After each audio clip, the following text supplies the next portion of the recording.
Bonsoir à tous, je suis ravie de vous retrouver pour cette nouvelle édition du journal de 8 Mont-Blanc. Nous sommes le vendredi 7 janvier 2019. Voici les titres. Plusieurs maires de Haute-Savoie organisent leur propre concertation pour faire part de leurs doléances. Des élus qui se sentent oubliés par les grands thèmes de la concertation publique nationale. Emmanuel Jaude est allé à leur rencontre.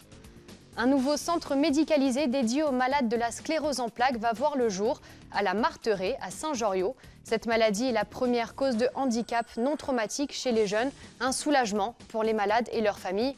Reportage dans ce journal.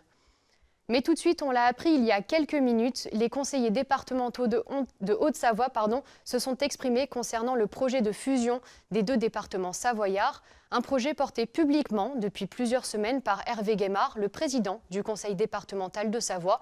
Ils se sont exprimés à une très large majorité lors d'un débat en commission permanente contre cette fusion. Je cite, « La fusion non seulement ne constitue pas un projet, mais au surplus demeure un outil aux effets incertains ». Lors de ce débat, les élus de la commission permanente ont fait part à l'unanimité de leur hostilité à un calendrier de fusion à marche forcée. On enchaîne de ce journal avec la visite de Laurent Wauquiez à Albertville. Et oui, Laurent Wauquiez, le président de la région Auvergne-Rhône-Alpes, s'est déplacé ce lundi matin à Albertville. Il s'est rendu sur deux chantiers en cours soutenus financièrement par la région. Le premier, la maison de l'enfance qui verra le jour en automne 2019. Le second, une future halle sportive et un centre de formation au métier de la montagne où les travaux débuteront à l'automne 2019. Juliette Vincent-Seigné était sur place. On est sur un territoire dynamique, beaucoup de familles, et il faut accompagner ces familles sur la garde des enfants, l'organisation du temps de vie. Le projet qu'on est allé voir est un projet sur lequel la région est le premier financeur, qui consiste à mettre dans un seul lieu centre de loisirs, crèche, relais d'assistantes maternelles. C'est un très beau projet. En plus, il est fait avec des entreprises locales, et ça, moi, j'y tiens beaucoup, Ossature-Bois, vraiment des techniques de fabrication qui nous parlent, une logique très développement durable. Le maire d'Albertville a derrière nous le projet de créer une nouvelle halle de sport qui permettra de fédérer ici le tennis, un certain nombre d'activités qui permettent de redonner un dynamisme à ce territoire. C'est 3 millions d'euros, la région va apporter un tiers et c'est ce que je viens d'annoncer. Ici, de l'autre côté, ils ont la volonté de faire d'Albertville la capitale de formation pour les métiers de la montagne. Parce que quand il y a l'image de marque d'Albertville, quand on a nos stations qui sont juste à proximité, on est au cœur du sujet. Et donc l'objectif, c'est que plutôt que d'avoir nos jeunes qui partent se former ailleurs, on puisse les former directement au cœur d'Albertville, en fédérant tous les centres de formation dans un lieu unique. Et on va accompagner la mairie dans ce projet-là. La région finance les formations. Moi, je crois dans la montagne. On a beaucoup investi sur nos stations de ski. Et je préfère que les jeunes soient formés directement en Savoie, plutôt qu'on les perde et qu'ils partent ailleurs. Et les maires des communes rurales de Haute-Savoie se lancent dans une concertation pour faire remonter leurs doléances au plus haut niveau du gouvernement. Une initiative en marge de la grande concertation nationale en cours de laquelle les thèmes des territoires et de la ruralité semblent être oubliés selon eux. Reportage d'Emmanuel Jaude.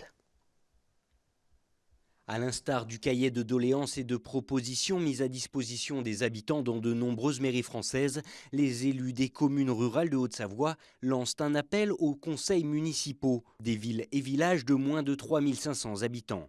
Profitant de la grande concertation nationale, ils souhaitent eux aussi alerter le gouvernement sur de nombreuses revendications. Dans cette consultation nationale, le mot territoire a été oublié. Donc pour nous, les communes rurales, on est très attachés à notre territoire et on va faire en sorte de remonter les doléances ou les propositions des maires adjoints et des conseillers municipaux, de manière à ce qu'on soit le relais pour les transmettre à Paris. Désertification médicale, couverture réseau, raréfaction des services publics, autant de points sur lesquels de nombreux élus ne se sentent pas encore entendus, mais qui toucheront bel et bien les habitants des zones rurales, même s'il ne s'agit pas là encore de revendications prioritaires. En tant qu'élu, on voit et on remarque certaines choses que les citoyens ne perçoivent pas forcément, mais petit à petit, ils les percevront dans leur vie quotidienne. Quand on voit la fermeture des trésoreries, c'est vrai que souvent, c'est les élus qui s'en émeuvent d'abord. Et puis après, les citoyens, quand ils voient qu'ils doivent faire plusieurs dizaines de kilomètres supplémentaires pour aller régler un problème d'ordre fiscal, et bien là, ils se rendent compte que oui, effectivement, les contestations des élus ont leur réalité. Et voilà, souvent ils s'en rendent compte après coup, mais bien sûr il y a énormément de problématiques sur lesquelles on se rejoint et elles sont toutes identiques. L'Association des maires ruraux de Haute-Savoie se laisse donc quelques semaines pour synthétiser et remonter toutes les propositions de leurs adhérents et ainsi proposer des solutions au gouvernement avant la fin du premier trimestre 2019. Du changement à prévoir du côté de Morzine. En 2021, Morzine pourrait changer de visage. Le village de Haute-Savoie s'interroge sur son avenir. Pour répondre aux enjeux et pérenniser son activité économique, en grande partie liée à la saison hivernale, la commune a décidé de se lancer dans un grand projet, l'Express Morzine-Avoria, un téléphérique qui a pour ambition de relier les deux stations en à peine 15 minutes. Le projet fait débat, des précisions avec Victoria Lopez. 220 mètres de dénivelé, 4 km de longueur et 15 minutes pour rejoindre Avoria depuis le centre de Morzine. Le nouveau téléphérique doit faciliter la liaison entre les deux stations et désengorger le cœur du village. Ce qu'on cherche, c'est surtout supprimer ces navettes et apporter plus de confort aux clients. C'est aussi un transport qui va permettre de transporter donc d'une part les marchandises et puis également les saisonniers ou les gens qui vont travailler sur la station. Et puis ça va marcher dans les deux sens. C'est également que les résidents d'Avoria puissent profiter un peu des infrastructures qu'on a sur Morzine et des domaines skiables aussi. Et puis en été, je vous dis, toutes les infrastructures d'été de Morzine. La gare de départ de la nouvelle remontée sera installée en plein centre du village. Toute l'organisation de ce dernier va donc être repensée. Circulation, commerce, services de navettes, tous vont être impactés. Sous cette route, un tapis roulant souterrain permettra de rejoindre ski au pied le téléphérique depuis les domaines du Pléné à Morzine. La gare de départ sera elle aussi souterraine pour limiter l'impact visuel, une dimension esthétique que la commune a pris soin de ne pas négliger. Pour autant, le projet ne fait pas l'unanimité auprès des habitants. C'est un projet qui pour moi est nécessaire, mais justement il faut faire attention et pas trop tomber aussi dans le gigantisme. Et je dirais essayer de garder, surtout au niveau urbanisme, l'aspect village que présente Morzine, qui est très recherché par notre clientèle. Là où j'ai envie de me battre, c'est sur les logements sociaux. Parce que pour moi, c'est un projet qui doit être prioritaire. Les classes se ferment, Morzine se dépeuple. Et pour moi, un projet de grand porteur ne peut pas être dissocié d'un projet de logements sociaux et de ramener de la population à Morzine. Pour moi, ce n'est pas un bénéfice. Je souhaite vraiment que Morzine continue à évoluer et se moderniser. Mais je suis attaché au côté village de Morzine. Et pour moi, Morzine, ce n'est pas une station de ski. Avoria est une station de ski, mais pas Morzine. Sécurité, paysage, rentabilité. Les questions sont encore nombreuses pour un projet qui pourrait coûter entre 35 et 45 millions d'euros. La consultation publique lancée par la commune s'achèvera en février prochain.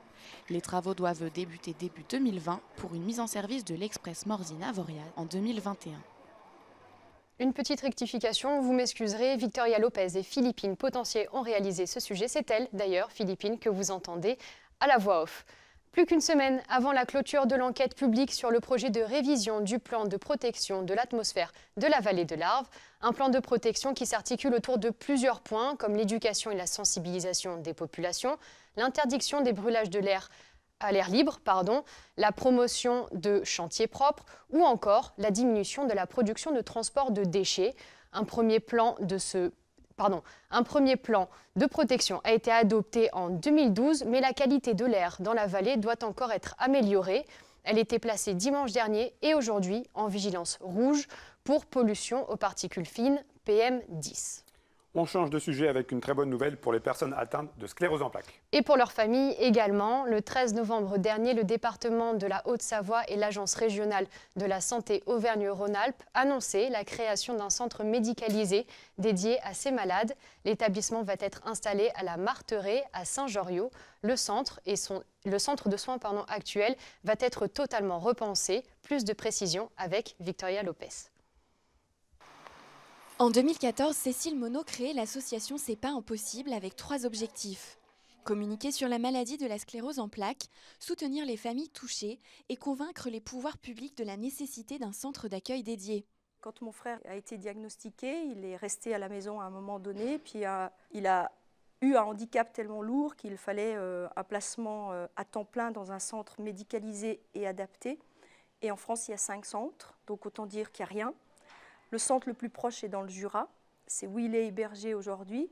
Mais comme lui, il y a beaucoup de malades qui sont soit déracinés parce qu'ils sont dans des centres très éloignés de leur famille, soit dans des centres pas adaptés du tout comme une maison de retraite à 40 ans, soit qui sont chez eux et mal pris en charge. Et on s'est dit en 2014, et en 2018 c'est toujours le cas, on ne peut pas accepter une situation comme ça alors que Thomas Pesquet va dans l'espace, il y a un truc qui ne joue pas. 4 ans plus tard, l'association atteint son objectif. Le conseil départemental et l'agence régionale pour la santé lancent un appel à projet.